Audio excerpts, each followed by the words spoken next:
Welcome back in one of the Best Probably Plays YouTube channel. Today is Thursday, it's April 10th. I'm back breaking down some plays for Thursday's slate of games. Before we get into it, gonna start doing the games and breakdowns in the morning. Gonna get up early. It really sucks, but it's gonna have to be done. Not only do I think it'll help viewership, it'll get rid of the probable pitcher debate we've been having the last 2 days. Not fun whenever you bet on a game, especially the night before, and the pitching matchup that you wanted is not out there in the next morning. So I'm going to start doing videos the morning of, probably get them out, schedule them for 7 or 7:30 in the morning and do it that way. So this is just tonight's late on Wednesday night. We're going to have to deal with it for one more day. I am late enough that I think we have the pitchers that are going to be on the mound tomorrow, especially in the Phillies and the Braves game, which is now 4-3 in the bottom of the ninth with 2 outs and runners on the corner after an Austin Riley single. But yeah, we're gonna go in the morning now, so we will have the pitchers, and I think that's going to be a good change. Hopefully, it fixes everything.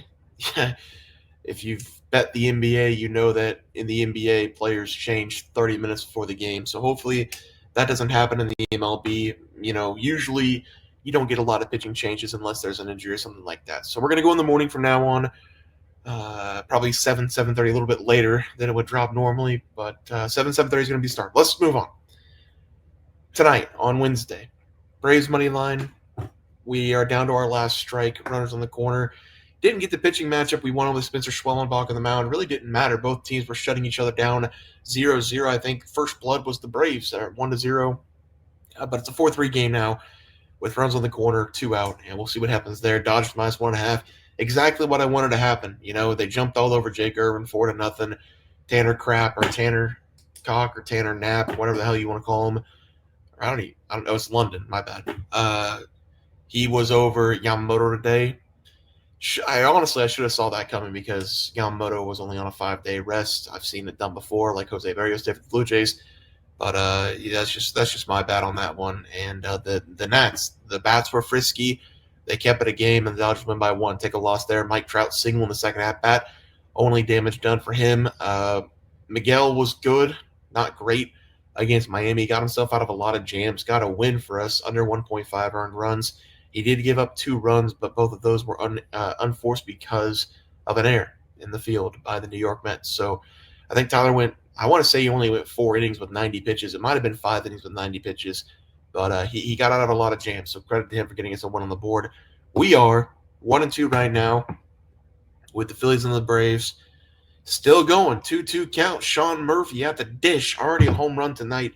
Maybe we get a walk-off. That'd be sweet. Let's go to the place for tomorrow. We're going to stay in the same series. He struck out swinging. That really sucks. We're going to stay in the same series again. This is the best series this week, so we're going to keep talking about it, and we will have Jesus Luzardo going up against Spencer Schwellenbach, it looks like, this time around. Spencer for sure going to be on the mound, right? He's had 7 days off. He's going to be number 2 guy with Chris Sale as your ace, but he kind of is your ace right now. He's been wheeling and dealing the last 2 games. He's been perfect. No damage done for him in 2 games. Jesus Luzardo coming over from Miami. He has been a sweet gift for the Philadelphia Phillies in that rotation. This rotation, one of the best in baseball. This Phillies rotation, the starting 5, Zach Wheeler, Aaron Nola, and Jesus Luzardo, probably the 3 best starting rotation in the MLB right now. Luzardo's been really good as well. I like the under in this game. There wasn't a lot of runs scored in the first 5 innings tonight on Wednesday. I don't even know if they scored one until the 6th.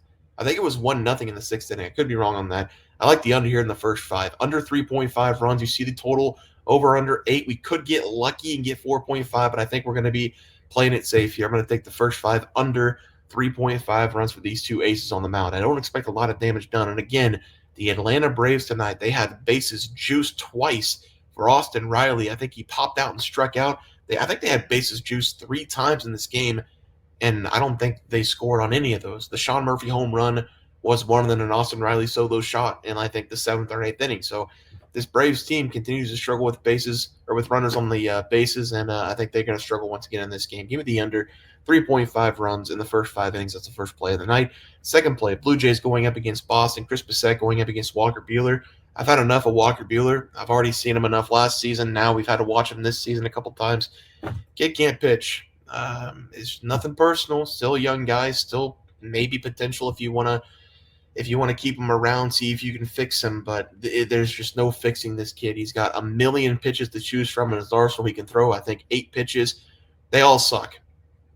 It's just those are just the facts. Every single one of them gets tattooed. Should be no different in this game for the Blue Jays. The Blue Jays have been hitting pretty well over the last couple of days. Only 2 runs a day. George Springer got the day off. He's the best hitter in baseball right now, George Springer. If you didn't know that, the Houston Astros from 3 years ago. Springer, Tucker, Altuve. Those are the 3 best hitters in baseball right now. And the Blue Jays got George Springer. I think the Blue Jays jump all over Walker Buehler. We've already seen this story this season. Walker Buehler's not a good pitcher. They're going to jump all over him.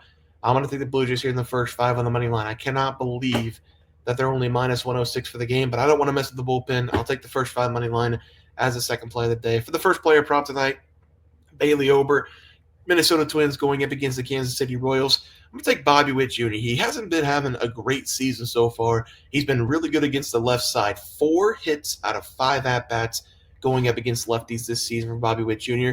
Against the right side this season, only like a 212 or 214 batting average. But I'm not looking necessarily for power in this game. I'm looking for pitches that he can hit well going up against Bailey Ober, and I'm looking for a double. He has 3 doubles on the season against the right side. That's a 12% clip of doubles going up against righties every at-bat, I should say. Bailey Ober this season, fastball slider change. Forget about the sweep and curve. We're probably going to see fastball slider change the most. Bobby Witt this season, the most he's seen of any pitch is fastball. He's been hammered this year. 455 slug, which is why I don't necessarily love the home run. I like something down the line for Bobby Witt on the over 1.5 basis. If we do get a chance to hit a pitch out of the ballpark, it's going to be on that changeup. 500 batting average this year, over a 1 slug on that changeup. So at least 60%, 60, 70% of the time, we're going to get a pitch that we can crush. So I'm going to take Bobby Witt here over 1.5 bases. That's the first player prop of the night. Second player prop, it's him again, Walker Buehler, over 2.5 runs going up against the Toronto Blue Jays. The Toronto Blue Jays this season, 261 batting average going up against right-handed pitchers. The right slug, 347 to 435 against the left. There is a chance that we see a little bit of power out of Vlad. I like the Vlad matchup going up against Walker Buehler, just the pitches that Walker Buehler has. He has 9 or 8 of them in the arsenal, but with the fastball and with the cutter, I think Vladimir Guerrero Jr. has the best shot to hit a home run, which is what I'm going to talk about here in a second. But you can see the Blue Jays are actually a little bit better going up against lefties than they are righties. I don't really care. This is going to be base hit after base hit after base hit. It's the Patrick Corbin special. Single, single, single, double, and then a meatball down the plate for a home run, which would be perfect in this game. Blue Jays, 19 extra base hits going up against righties. That's a little bit low in the season. Wanted to point that out. But again, I'm looking for singles. Walker Buehler this year, 375 batting average against the fastball, 400 batting average against the slider. The best pitch he has is the Saker, and he hardly throws it. 100 batting average this season. This kid, he just can't pitch. He just can't pitch. I'm going to continue to die on that hill. Give me the over 2.5 runs for him as the final play of the day. Let's go to the home run parlay and the hit parlay. Hit parlay cashes tonight. Mike Trout, Ellie De La Cruz, double against Verlander pretty early in that game. So we got ourselves on the board with the hit parlay. It canceled out the home run parlay once again. Mike Trout and Ellie De La Cruz, both of them did not hit a home run. I do like Vlad tomorrow going up against Walker Buehler. I'm going to take him. And then Hunter Goodman for the Colorado Rockies. Going to be at home. I've talked about him a little bit this season. He continues to be one of the best hitters for the Colorado Rockies this year. He's had a pretty good year last season. They brought him up, see what he can do. And I think this year he's going to have a breakout year for the Rockies. Got a lot of power. The bat speed's high. And whenever he hits the ball, it goes a far way. It goes on a line. Just need him to get it up a little bit in that game. But I like Hunter Goodman tomorrow for the Colorado Rockies. Hit parlay, Bobby Witt, our player prop, and then George Springer, second most hits in baseball now because he got the day off. So I like him to come back, have himself a big day. Let's go to the recap graphic. We are going to take Boston first 5 on the money line going up against Blue Jays. First 5 on the money line going up against Boston with Walker Buehler on the mound. Just a mistype there. Under 3.5 runs in the first 5 innings for the Phillies and the Braves. Bobby Witt Jr. over 1.5 bases going up against the Twins. And then Walker Buehler over his 2.5 runs going up against the Blue Jays. At least that one's right as the final play of the day. Guys, it's going to do it for the MLB picks and props for Thursday. It is April 10th. If you guys enjoyed the content, please just drop a like this video and subscribe channel below. See you guys next video, and thanks for watching.